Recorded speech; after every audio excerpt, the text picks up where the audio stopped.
Hello, friends, and welcome back to Stories About Entitled People. We start our video with a story about another dishonest landlord who caused a lot of trouble for our OP's family. But before we begin, best way to support our channel is to leave comments, like, and subscribe with the turned-on bell so you don't miss the new video every single day. My landlord lied to the HOA about having renters. My husband, daughter, and I just moved to a nice suburb area of a large city from a town about 3 hours away. We found our rental house on Zillow and fell in love with it. We arranged a meeting right away with the landlord, who was very eager to have us as her tenants. Things were going well until issue number 1 came up. We have a golden retriever. She said that her last tenant's dog had done a lot of damage to the property. In order to rent to us, she needed a $3,000 refundable pet deposit. After debating on whether we should pay such a large sum, we agreed because we don't have very good credit and we have an eviction from 2015. So the amount paid to the landlord prior to moving in was $2,400 first month's rent, $2,400 deposit, and $3,000 pet deposit, $7,800 total. She also required proof of pet vaccination, flea medicine, and renter's insurance prior to move-in. We were aware of the HOA, but landlord didn't speak much about it, nor was it in the lease. Our assumption was that HOA fees were handled by landlord since they weren't discussed. This is our first time in a neighborhood with an HOA. We moved into the house on September 30th of this year. Things were going well until issue number 2. I tried to sign up for trash service today. I called the local trash company, and they informed us that the account was set up through the HOA. Trash company told me to call the HOA to set it up and gave me a phone number to call. I had questions about lawn care and where to pick up our mail anyway, so I called and left a message with a phone number provided where I stated my name, new address, and phone number, and mentioned that I was a new tenant seeking information. The lady at the HOA immediately called our landlord after receiving my message and told her that the HOA prohibits renters and we need to leave immediately. The landlord attempted to lie and say that we're her roommates, and she told us to say the same if they call. That obviously isn't going to work, and we're expected to move out right away. We told the landlord that we'd leave, but we would need a few days to pack up our stuff and find somewhere else to live. We also told her that we expect a full refund since our contract was signed under false pretenses of no fault of our own. She told us that if we do not move out in 48 hours, that she'll be prorating our refund because she shouldn't be expected to pay our bills. Update: we haven't spoken with the landlord since she agreed to give us our money back in full, but we try to get that agreement in writing. We found another house already, and we plan on moving into the new one tomorrow. We've taken pictures and videos of the house. Since we have been in the house only 5 days, everything's in the exact same condition it was when we moved in. Update number 2. Afterwards, we met with the landlord and received a full refund. And our next story. Crazy lady claimed to be the former owner of my truck. The state I live in has crazy entitled people pretty much everywhere, so this crap doesn't surprise me at all. In 2020, I lost my home in a wildfire and was only left with whatever I could pack up in a Ford Focus during the evacuation. I was renting a basement apartment in a country house, and most of my stuff went up in flames. I realized that my car may get good gas mileage, but it's not going to hold a lot of stuff or tow anything. My landlord evacuated his family in a big GMC truck with a fifth-wheel trailer. He had everything he needed, from emergency food storage to backup vehicles. His wife drove another truck out fully loaded with a trailer full of their stuff. They had everything they needed to survive and more.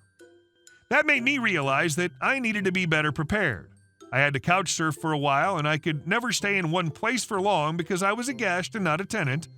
So I ended up living out of a tent in a field with several other people who'd also lost their homes to the fires. It was like a tent village set up by a local charity. The shelters were beyond full, and it's a warm climate. Move on to just a few months ago. I put down over a year's worth of savings to buy a used Chevy Silverado 1500 with a canopy already on it. It's got a few dents and a big diagonal scratch across the hood, and the paint's a bit weather-worn, but so what? It had a good bit less than 100,000 miles on it, and a list of recent repairs that included a new radiator.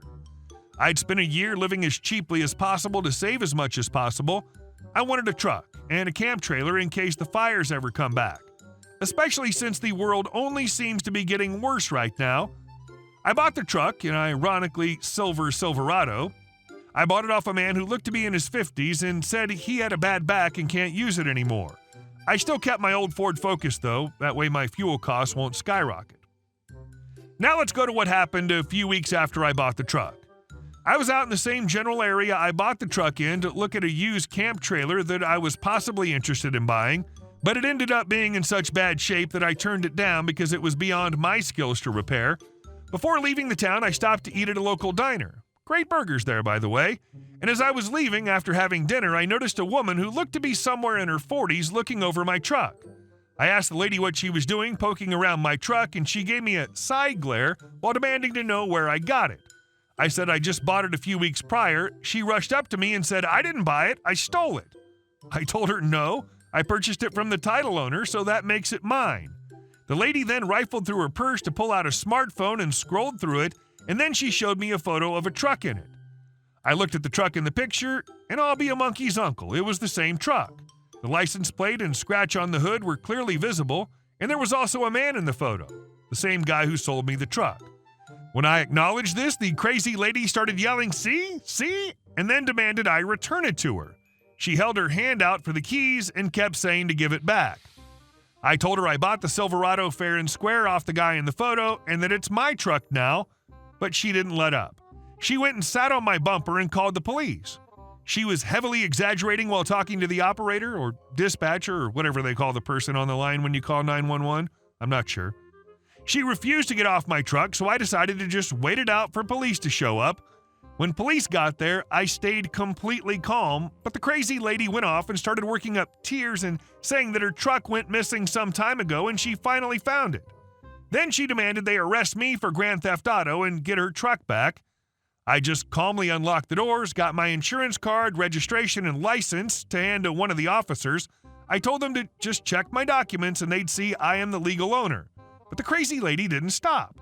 She tried to run to the door of the truck I'd opened, but I relocked it before I shut it, and she just repeatedly pulled on the handle while telling the police to just arrest me already. One of the officers calmed the lady down while the other ran my information. He came back after a few minutes and said everything checks out. The crazy lady looked a British word I like to use that I think can best describe the moment: gobsmacked. She said that it can't be and demanded the police check again, then pulled out her phone to show more pictures of the truck. I pointed out that the man in one of the photos was the one who sold the truck to me, and I have no idea what relation the crazy lady is to him, but he's the only person I bought the truck from. The police asked her who it was, and she said it was her soon-to-be ex-husband. They were going through a divorce. I pointed out when I bought the truck, her husband's name was the only one on the title. The crazy lady yelled at me that he'd originally bought it for her, and it was missing one day after she came home. All I could do was shrug and say, I don't know that. But her husband was the legal owner before me, and I bought the truck from him. Police said I was free to go, and they'd handle the situation from there.